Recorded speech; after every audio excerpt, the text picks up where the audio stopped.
जय जगन्नाथ बंधुगण good evening everyone मु पवित्र आपण मानक स्वागत करुच्ची आपण मानकर प्रिय न्यूज चैनल खबर ओडिशा को आसंतु जानिनेबा कौन रोची आज संध्यार गुरुत्वपूर्ण खबर गुड़िक। आसंता काली ठारू चलित वर्षर प्रथम विधानसभा अधिवेशन अनुष्ठित होगाकू जाउची। आज पूर्वाह्न 11टारे अनुष्ठित हो जाइछि सर्वदलीय बैठक।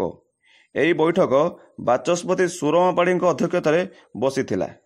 ଏହି ବୈଠକ କିପରି ଭାବେ ସୁରୁଖୁରୁରେ ବିଧାନସଭା ଅଧିବେଶନ ଶେଷ ହୋଇପାରିବ ସେ ନେଇ ବୋଲି ସୂଚନା ରହୁଛି। ଗାଁ ମାଟିରେ ପହଞ୍ଚିଲା ପଦ୍ମଶ୍ରୀ କମଳା ପୂଜାରୀଙ୍କ ପାର୍ଥିବ ଶରୀର। ରବିବାର ଭୋର 1ରୁ ଏସ୍ସିବି ମେଡିକାଲରୁ ଆମ୍ବୁଲାନ୍ସରେ ଜୟପୁର ଜିଲ୍ଲା ମେଡିକାଲକୁ ପହଞ୍ଚିଥିଲା ଶରୀର। ପାର୍ଥିବ ଶରୀର ପହଞ୍ଚିବା ପରେ ଜିଲ୍ଲା କଲେକ୍ଟର, ଜିଲ୍ଲା ଏସ୍ପି, ସବ୍ କଲେକ୍ଟର, ତହସିଲଦାର, एसडीपी, बीडीओ और सदर थाना अधिकारी माने कमला पूजारी पार्थिव शरीर को पुष्पमाल्य अर्पण करथिले। सेठारु शोभायात्रा नहीं गाँ श्मशान रे अंतिम कार्य करथिले बोली सूचना रहुछि। बंगोपसागर सृष्ट होइथिबा अवपात क्रमे दुर्बल होइछि। आसंता 12 घंटा मध्यरे आउरी दुर्बल हेबो। एहार प्रभाव रे आ 4 दिन राज्य रे लागि रहिबो वर्षा। यह सहित राज्य में दक्षिण पश्चिम मौसुमी वायु सक्रिय रही। यह सहित तलिया अंचल में पानी जमी रहिबा सह पहाड़िया अंचल भूस्खलन होबार आशंका रही। सेतिपई आंचलिक पाणीपाग विभाग तरफ सतर्क सूचना दि जाइछि। चंदका मधुपुर एक जमी मपाजिबा विरोध करी पुलिस को गोड़ाई गोड़ाई आक्रमण करथिले। अभियोग में चंदका थाना पुलिस मधुपुर ग्रामर 33 जन अभियुक्त कोर्ट चालाण करिछि। सेमानक मध्य 6 जन महिला सामिल अछंती बोली सूचना रहुछि। कटक जिला एससीबी मेडिकल रे देखिबाकू मिलुछि अभावनीय दृश्य। शव व्यवच्छेद गृह सामने 2टी शव स्ट्रेचर रे घंटारू अधिक समय पड़ी रहिबा सहित वर्षा रे भिजी थिबारु देखिबाकू मिलुछि। परवर्ती अपडेट हेउछि आज कैपिटल थाना पुलिस 1 नंबर हाटरू जुआडा ठाब करिछि। यह सहित 5 जन को गिरफ्त करिछि। सेही 5 जन ठारू 21,000 टंका नगद, 3टी मोबाइल, 2टी कार्डबोर्ड एवं 2टी यूपीएस स्कैनर जबत करिछि बोली सूचना रहुछि। परवर्ती अपडेट होछि आसंता काली बसिबाकू जाउछि चलित वर्षर प्रथम विधानसभा अधिवेशन।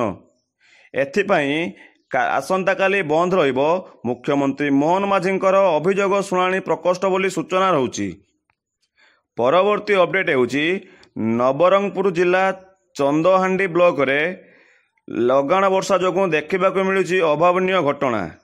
सूचना मुताबक लगाण वर्षा जोगु दलबेड़ा पंचायतर भाटीपड़ा ग्राम रे लगाण वर्षा जोगु कांथ पड़ी चली जाइए गोटे शिशुर जीवन बोली सूचना रहुछि।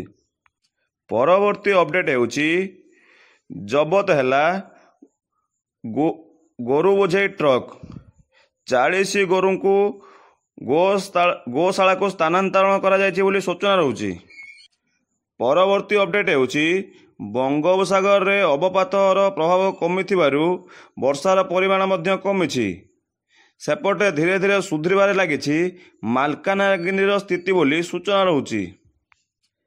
राशन कार्ड नहीं बड़ खबर। सरकार कले बड़ घोषणा।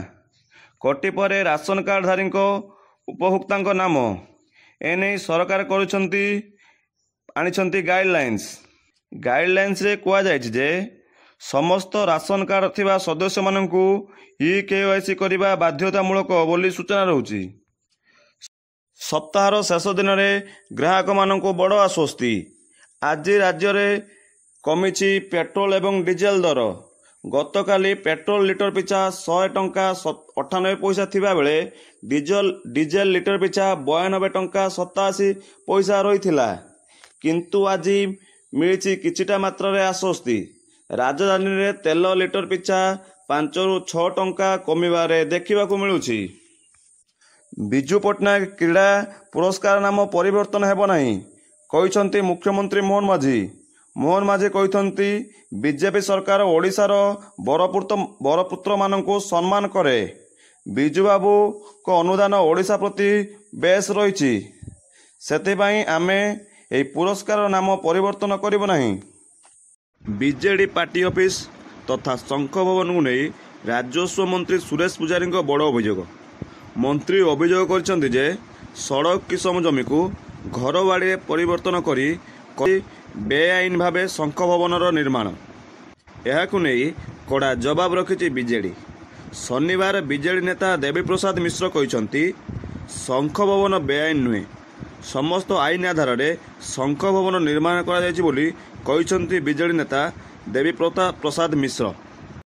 ଯଦି ଆପଣଙ୍କୁ ଭିଡ଼ିଓଟି ଭଲ ଲାଗିଥାଏ ତେବେ ଭିଡ଼ିଓଟି ଲାଇକ୍ କରନ୍ତୁ, ସେୟାର କରନ୍ତୁ ଏବଂ ସବସ୍କ୍ରାଇବ୍ କରିନିଅନ୍ତୁ, ଯାହାଫଳରେ ଯାହା ବି ଲେଟେଷ୍ଟ ଅପଡେଟ୍ ଆସିବ ସର୍ବପ୍ରଥମେ ଆପଣ ହିଁ ଦେଖିପାରିବେ।